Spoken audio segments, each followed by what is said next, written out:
예, 안녕하십니까. 예, 가정망상센터 원장 하트라고입니다. 오늘은 공과 색에 대한 수행으로서 공과 색에 대해서 좀 말씀을 좀 드리도록 하겠습니다. 이제 세계를 대표하는 종교가 이제 기독교고요. 음, 그 공을 대표하는 종교가 이제 불교죠. 그래서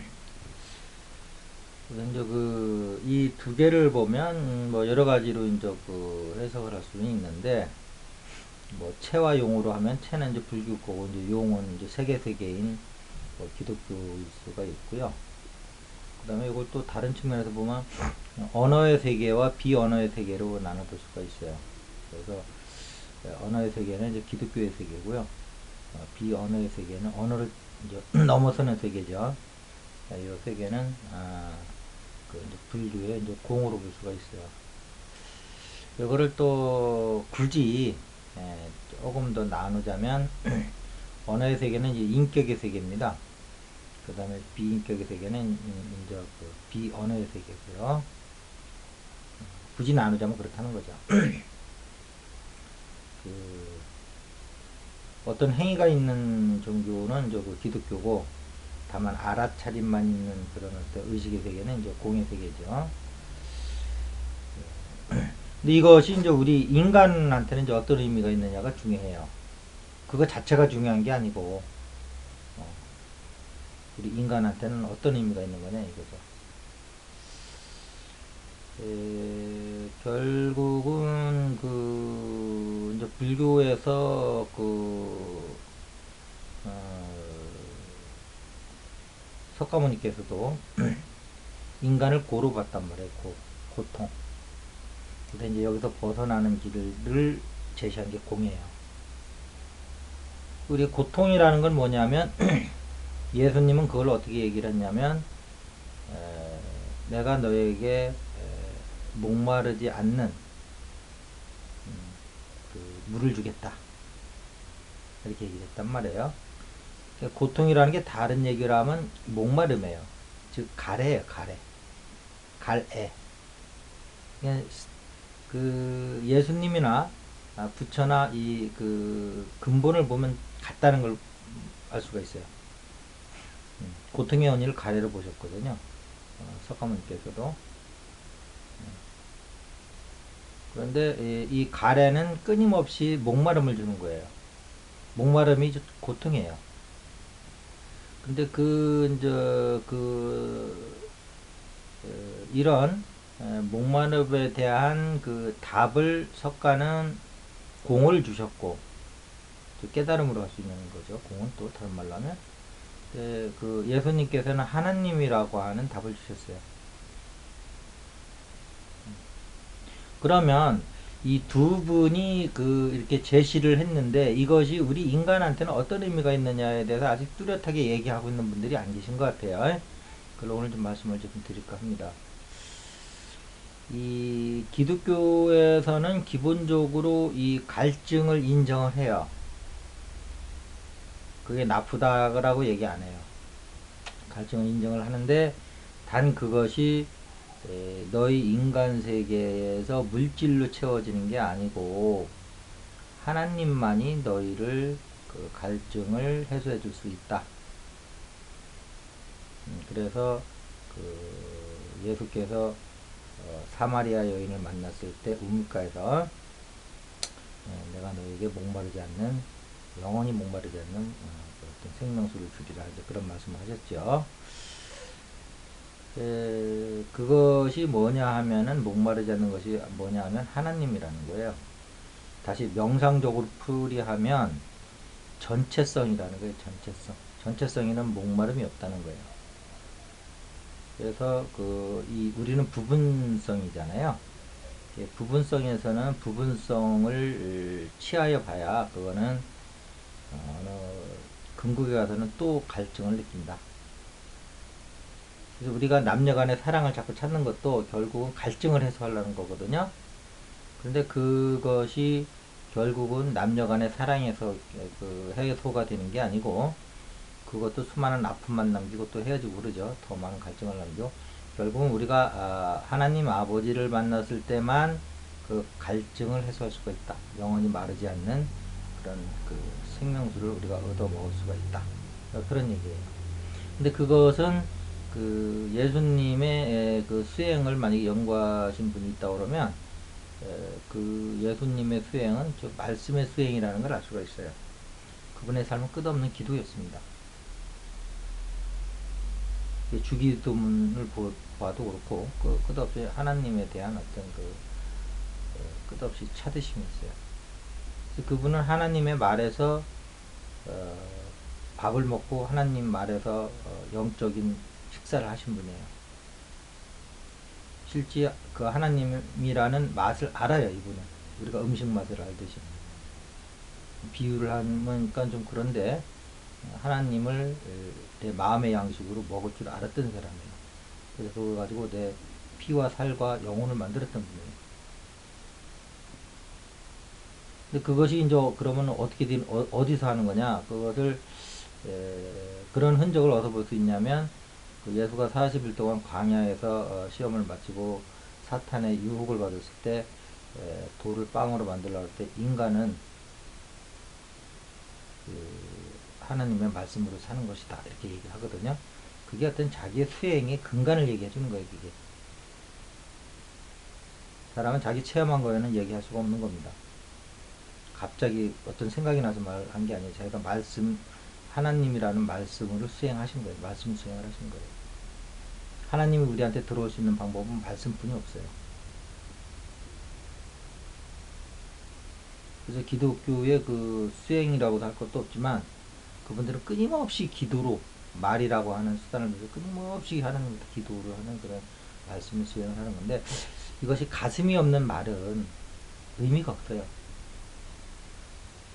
가슴에서 살아나는 말이 진동수를 가지면서 내 몸과 세포를 영혼을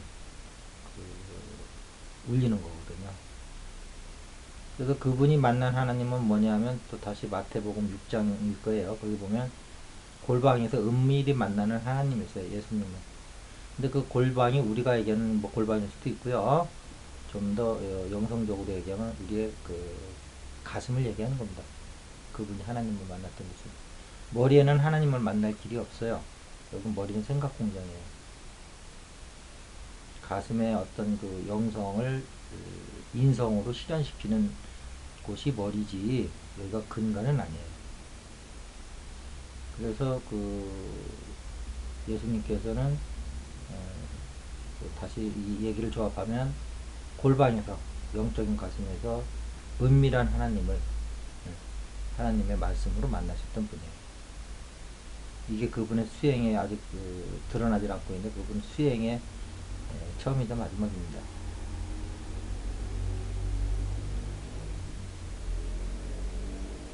그런데 이제 그것이 이제 우리가 이제 그 흔적을 좀 성경 말고 좀 다른 곳에서 찾아보면 지금은 이제 성경에서 찾아낸 거고요. 그 초인 생활에 보면 이제 그리스도 보좌라고 하는 것이 나옵니다. 그것은 이제 오래된 전통의 어떤 내려오는 수행법이었다고 이제 소개가 되고 있죠. 그거를 이제 예수님이 그 수행을 하셨다고 이제 나와 있고, 그래서 그리스도 보좌에서 이제 하나님을 만났고, 하나님과 하나 되는 그런 경지에 이제 올라가셨다고 이제 얘기를 하고 있는 거고요. 그 끝없는 사랑, 에서 이제 성스러운 가슴은 그런 부분을 또 이제 설명해 주고 있는데, 초인 생활의 그 그리스도 보좌나 성스러운 가슴에 끝없는 사랑의 성스러운 가슴이나 여러분들이 체험을 통해서 보면 그 똑같다는 걸 알 수가 있어요. 위치도 똑같고. 좀 우연일치 치고는 좀 기적적인 거죠. 시간과 공간과 저자가 전혀 다른데 그런 얘기를 하고 있어요. 그리고 그 성경과 대비시켰을 때 바로 골방이라는 것은 그리스도 보좌를 얘기하는 거고 우리 영적 가슴에 그 은밀한 하나님을 만나는 방법은 말씀 수행을 통해서 그렇게 되는 것이다. 그래서 이 세계에서 목마르지 않는 것은 창조의 세계, 언어의 세계인 창조의 근원인 하나님과 만남으로써 우리는 끝없는 그 생명수를 받아 마심으로 해서 우리가 욕구를 끝을 내는, 욕구를 끝내는 게 아니고 불교처럼 욕구를 끝없이 채워주는 거예요. 근데 그 욕구라는 것이 물질적 욕구가 아니고 일원성적인 근원에 대한 욕구에 대해서 우리가 거기서 끊임없이 생명수를, 젖줄을 우리가 빨아먹는 거예요. 그래서 거기에서는 그 욕구는 인정하는데 그 욕구가 잘못됐다, 잘못되지 않았다, 이걸 얘기하는 게 아니고 그 욕구를 일원성 세계에서 끊임없이 부분성에다가 들여분다는 거예요. 그거를 이론이 아니고 여러분들이 체험을 하시기 바랍니다. 그리스도 보좌에서 여러분들이 영원한 생명수를 받아 마시는 기적을 체험하시기 바래요. 그럼 영적으로 여러분들이 그 갈증이라고 하는, 목마름이라고 하는 고통으로부터 벗어날 수가 있어요. 그것이 사마라 여인한테 얘기했던 예수님의 그 영원한 생명을 내가 너에게 목마르지 않게 하겠다는 그 뜻이에요. 그 다음에 이제 불교에서는 그러면 그걸 어떻게 하느냐면, 불교에서는 그 욕구를 부정을 합니다. 기독교는 그 욕구를 인정하고 거기서 일원성 세계에서 끊임없이 부어준다. 생명의 그 물을. 이렇게 이제 그 갈증을 해소하는 거고요. 불교에서는 그 갈증 자체를 없애는 걸로 해요. 그래서 그것을 이제 깨달음이라고, 이제 공이라고 그러는데, 공의 세계는 일체 창조의 세계가 아니잖아요. 그래서 거기서는 우리 인체 내에서는 뭐 어디서 하냐면 무중력에 방해서, 우리가 갈증이 있는 것은 중력이 있기 때문에 그런 거거든요. 중력이 끊임없이 우리를 밑으로 잡아당기기 때문에 끊임없이 올라가고자 하는 그 갈망이 있는 건데, 그거를 영적인 하나님을 통해서 끊임없이 우리의 그 중력으로부터 벗어나는 힘을 얻는다는 거고요. 다시 과학적으로 얘기를 하면, 불교는 기본적으로 무중력 상태를 들어가면 해서 아예 그 갈망이라고 하는 것 자체를 없애버린다. 그러므로 뭐 채워주고 안 채워줄 것도 없다. 이런 거예요. 근데 이제 제가 얘기하고 싶은 건 뭐냐면, 이 두 가지를 다 체험하라는 겁니다. 우리 몸 안에 다 있어요. 이 소우주기 때문에. 그래서 세계에서 인격적인 측면에서, 언어의 세계에서 그 말씀의 수행을 통해서 그 전체성, 기독교로 얘기하면 하나님이겠죠. 하나님으로부터, 전체성으로부터 부분성이, 우리 개체인 부분성이 끊임없이 그 전체성과 연결이 돼서 포도가 포도나무 줄기에 매달려서 영양분을 공급받듯이 계속 받으라는 거예요. 목마르지 않는다는 거죠. 그 다음에 이제 불교는 그 공의 자리에 들어가서 아예 그 갈망 자체를 없애라. 그러는 거예요.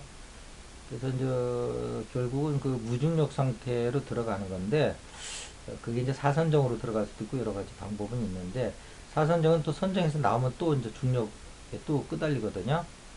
그래서 부처님도 평생 그 수행하셨잖아요. 근데 우리의 그 무중력 방에 들어가면 그냥 저절로 우리의 갈망이 모든 것이 쉬어요. 생각도 쉬고. 근데 한 가지 이제 좀 특이한 거는, 우리 시크릿식이라고 하는 그 수행 그 어떤 책이 나와서 우리 그 성공을 이제 바라는 그 마음을 뭐 여러 가지 대변해 준 책이 있는데, 이 책이 바로 이제 예를 들면 영성적으로 이제 우리 바램을 통해서 우주를 움직인다, 이제 이런 얘기인데요. 여기에 또 불교인들도 이 책을 많이 봤거든요. 근데 이거는 세계예요. 공에 들어가서 아예 고 자체를 없애는 방법이 아니에요. 고를 만족시켜주는 방법이지. 이거는 기독교적인 방법이에요. 이런 예를 들어서 여러분이 설명을 해드리면 뭔 얘기인지 바로 체득을 하실 거예요. 자, 오늘은 짧은 얘기지만 참으로 양쪽 양대 산맥이죠. 불교와 기독교는 색과 공의 얘기인데, 이 두 종교의 두 수행법의